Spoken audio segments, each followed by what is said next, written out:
ಬೆಳಗಾವಿಯಲ್ಲಿ bike touch ಆಗಿದ್ದಕ್ಕೆ ಚೂರಿರಿತ ಪ್ರಕರಣ ಮಾಳಮಾರುತಿ ಪೊಲೀಸರಿಂದ ಆರೋಪಿಯನ್ನ ಅರೆಸ್ಟ್ ಮಾಡಲಾಗಿದೆ. ಕಣಬರ್ಗಿ ಗ್ರಾಮದ ನಿವಾಸಿ ನಾಗರಾಜ ಶೀಗಿಹಳ್ಳಿಯನ್ನ ಪೊಲೀಸರೀಗ ಬಂಧನವನ್ನು ಮಾಡಿದ್ದಾರೆ.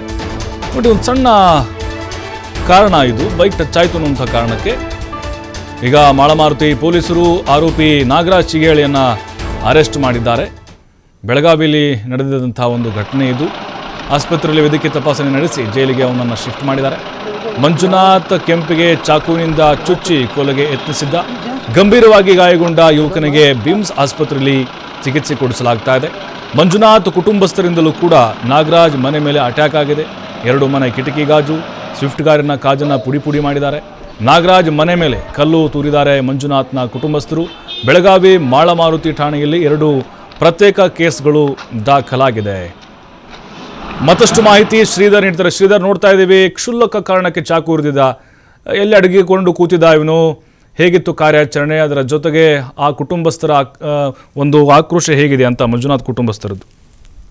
ಪ್ರಭು, ಏನು ಬೈಕ್ ಟಚ್ ಆದ ವಿಚಾರವಾಗಿ ಏನು ಗಲಾಟೆ ಆಗಿತ್ತು, ಆ ಗಲಾಟೆ ಹಿನ್ನೆಲೆಯಲ್ಲಿ ಏನು ಮಂಜುನಾಥ್ ಮೇಲೆ ನಿನ್ನೆ ಬೆಳಗ್ಗೆ ಒಂದು ಚಾಕುನಿಂದ ಅಟ್ಯಾಕ್ ಆಗಿರುತ್ತೆ. ಪ್ರಮುಖವಾಗಿ ಏನು ನಾಗರಾಜ್ ಏನಿದ್ದಾನೆ, ನಾಗರಾಜ್ ಈತ ಒಂದು ಹೋಗಿ ಆತನ ಮೇಲೆ ಚಾಕುನಿಂದ ಆತನ ಮೇಲೆ ಹಲ್ಲೆ ಮಾಡಿರ್ತಕ್ಕಂಥದ್ದು. ಹಲ್ಲೆ ಮಾಡಿದ ಬಳಿಕ ಗಾಯಗೊಂಡಂತ ಮಂಜುನಾಥನ ತಕ್ಷಣವೇ ಬೆಳಗಾವಿ ಬಿಮ್ಸ್ ಆಸ್ಪತ್ರೆ ದಾಖಲಿಸ್ತಾರೆ. ಈಗಾಗಲೇ ಬಿಮ್ಸ್ ಆಸ್ಪತ್ರೆಯಲ್ಲಿ ಆತ ಚಿಕಿತ್ಸೆ ಪಡಿತಾರೆ. ಜೊತೆಗೆ ಆತನ ಸ್ಥಿತಿ ಸ್ವಲ್ಪ ಚಿಂತಾಜನಕ ಇರ್ತಕ್ಕಂಥದ್ದು. ಇನ್ನು ಇನ್ನೊಂದ್ ಕಡೆ ಈ ಒಂದು ಚಾಕುಯುತ ಘಟನೆ ಆದ ತಕ್ಷಣವೇ ಏನು ಮಂಜುನಾಥನ ಸಂಬಂಧಿಕರಿದ್ದಾರೆ ಈ ಒಂದು ನಾಗರಾಜ ಸಿಗ್ಗಿಹಳ್ಳಿ ಮನೆ ಮೇಲೆ ಒಂದು ಅಟ್ಯಾಕ್ ಮಾಡ್ತಾರೆ. 2 ಮನೆಗಳ ಮೇಲೆ ಕಲ್ಲು ತೂರಾಟ ನಡೆಸಿ ಇಡೀ ಮನೆ ಕಿಟಕಿ ಗಾಜುಗಳನ್ನ ಒಡೆದು ಹಾಕ್ತಾರೆ. ಮನೆ ಮುಂದಿದ್ದಂತ ಸ್ವಿಫ್ಟ್ ವಾಹನವನ್ನು ಸಂಪೂರ್ಣವಾಗಿ ಧ್ವಂಸ ಮಾಡುವಂತ ಕೆಲಸವನ್ನು ಮಾಡ್ತಾರೆ. ಇದಾದ ಬಳಿಕ ಸ್ಥಳಕ್ಕೆ ಏನು ಮಾಳಮಾರುತಿ ಪೊಲೀಸರು ಭೇಟಿ ಕೊಡ್ತಾರೆ. ಎಸಿಪಿ ಸತ್ನಾಯಕ್ ನೇತೃತ್ವದ ತಂಡ ಏನು ಅಲ್ಲಿ ಘಟನಾವಳಿ ಸಂಪೂರ್ಣ ಮಾಹಿತಿಯನ್ನು ಪಡಿತಾರೆ. ಆನಂತರ ಏನು ಒಂದು ಆರೋಪಿ ಏನಿದ್ದಾನೆ, ಚಾಕು ಇರಿದಂತ ಆರೋಪಿ ಆದಂತ ಏನು ನಾಗರಾಜ್ ಸಿಗ್ಗಿಹಳ್ಳಿದ್ದಾನೆ, ಆತನನ್ನ ಈಗ ಪೊಲೀಸರು ಅರೆಸ್ಟ್ ಮಾಡಿ ನಿನ್ನೆ ರಾತ್ರಿ ಏನು ಬಿಮ್ಸ್ ಆಸ್ಪತ್ರೆಯಲ್ಲಿ ವೈದ್ಯಕೀಯ ಚಿಕಿತ್ಸೆಗೆ ಒಳಪಡಿಸಿ ತದನಂತರ ನ್ಯಾಯಾಧೀಶ ಮುಂದೆ ಹಾಜರುಪಡಿಸಿ ಜೈಲಿಗೆ ರವಾನೆ ಮಾಡಿರ್ತಕ್ಕಂಥದ್ದು.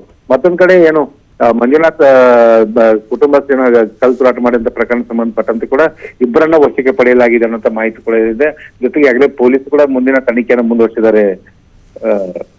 ಪ್ರಭು, ಥ್ಯಾಂಕ್ ಯು ಶ್ರೀಧರ್ ಮಾಹಿತಿಗಾಗಿ.